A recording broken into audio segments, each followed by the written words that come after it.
I was always worried about my dad dying. Sometimes I'd see him and he was out of it. Sometimes I'd find him passed out. I wrote a poem with the line, "I hope my daddy doesn't die." I was sitting next to him in my room watching TV, and I said, "Daddy, please don't go anywhere. Please don't die." He said, "I'm not going anywhere." Then he smiled at me. Lisa Marie Presley, Elvis Presley's daughter, lived an extraordinary childhood, as most celebrity children do. However, just because you're famous doesn't mean life is easy. From Here to the Great Unknown by Lisa Marie Presley and Riley Keough, because life under the spotlight isn't always glamorous. I felt my father could change the weather. He was a god to me, a chosen human being. He had this thing where you could see his soul. If it was storming, it was because he was about to go off. I believed back then that he could make it storm. I was super connected to him. Our closeness was a lot tighter than I have ever let on to anyone in the past. He loved me dearly and was totally devoted, 1000% there for me, as much as he could be, despite everyone around him. He gave as much of himself to me as he possibly could, more than he could give anyone else. After I was born, there was a press conference. My mom and my dad walked out of the hospital, did their wave, and then took me home to Graceland. Graceland was really busy during the day, so that's when my dad would sleep. But at night it was peaceful for him.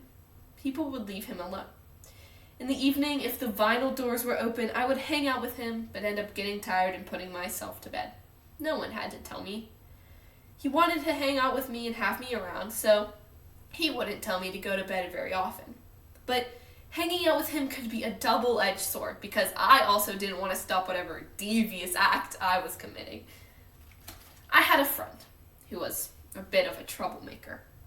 She was older than me, maybe 11, and she had a motorbike. That's freedom, I thought. I want one. But I got the idea that my dad didn't want me on it.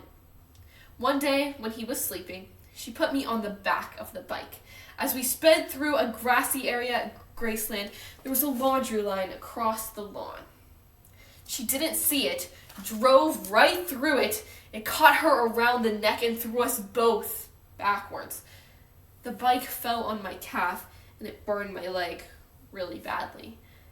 That night, I was trying to sneak by his room so I could put on long pants instead of shorts to hide the burn. I had almost made it by. I was one leg away from being in the clear, but he caught me. He called me in. "What's that?" he said. I couldn't lie to him. "It's a burn. The bike fell on my leg." My dad was quiet and calm, but I could tell that he was so upset with me. "Let me have your hand," he said, and he smacked it. I felt like my life was over. I had upset him because I had hurt myself. That's the last thing he ever wanted from me. It wasn't a control thing. He just didn't want me getting hurt doing stupid stuff. I went to bed shortly thereafter. In the middle of the night, I woke up to find him standing next to my bed. He was holding a puppet, a basset hound, making mouth to the words while he sang, "Can't Help Falling in Love," to me.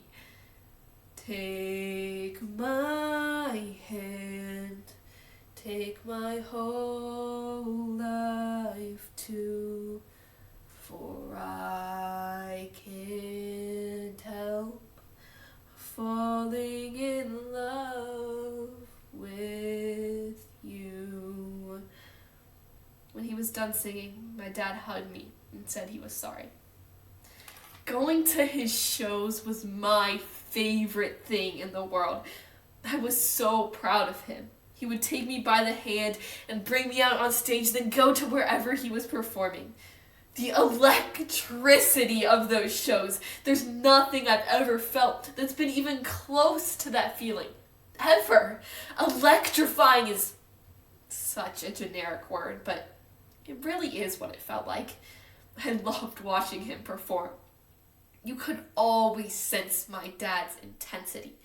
If it was a good intensity, it was incredible. If it was bad, watch out, step back. He had this magnetism about him. Whatever it was going to be, it was going to be 1,000%. And when he got angry, everyone would run, duck, and take cover. He was respectful, though. He wasn't rude to people. He wasn't an angry person. He didn't live there. Some people full-on live in destruction. Others buy some real estate and walk around in anger for a little while. My dad would just visit. Sometimes my dad would take me to an amusement park in Memphis called Liberty Land, and he would close it down for me and all the entourage and their families and friends. He and I would ride the roller coasters. I loved it. One of my dad's visits to anger came one time when we were supposed to go to Liberty Land. I had invited all my friends, but when I went upstairs the night before, I could hear the wrong kind of tone, this baritone sound, the wrong kind of intensity. I went to my room and could hear loud crashing sounds. He was yelling his head off at somebody. I could hear him saying that we weren't going to Liberty Land the next day. I was devastated. Later that year, at the end of another amazing summer at Graceland, my dad was getting ready to go on tour again. There were all those big tour cases lined up by the front door for loading. He was leaving the next day, and I was going back to California to start school. He said, "Go to bed." I said, "Okay." I gave him a hug and a kiss, and we both said, "I love you." Then I headed upstairs and went to sleep. I woke up in a jolt in the early afternoon, and I sensed panic. I thought, something's not right. It felt like a different type of energy. I started running into his bathroom, and there he was. They were standing over him, moving him around and trying to work on him. I was screaming bloody murder. I knew it was not good. Then I got taken out of the room. He wasn't pronounced dead yet. They took him out, and I started screaming that I wanted him, that I needed him, and I started kicking and punching whoever was holding me back, trying to get away from them. But they wouldn't let me go. I just didn't know what to do. Anger, extreme anger was my first response. The grief came later.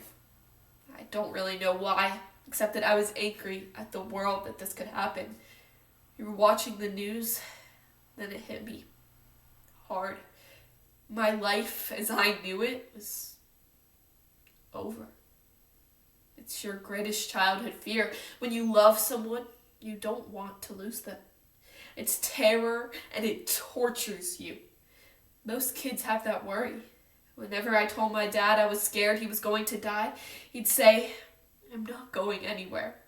I'm not going anywhere," but he did. Twice a year after he died, I dream of my father. The dreams were so real that I'd cry when I wake up because it felt like I was with him and I hadn't wanted it to end.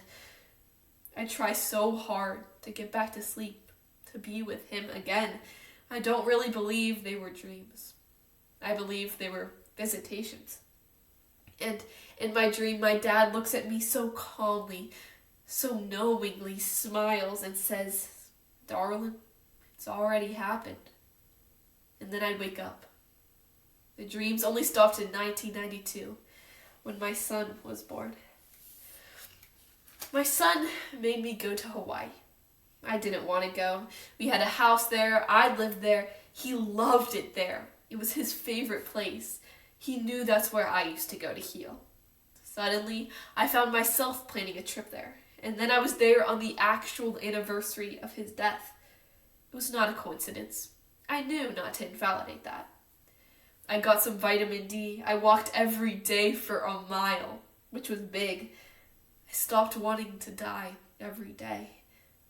I'm not strong. I am not, but I am still here.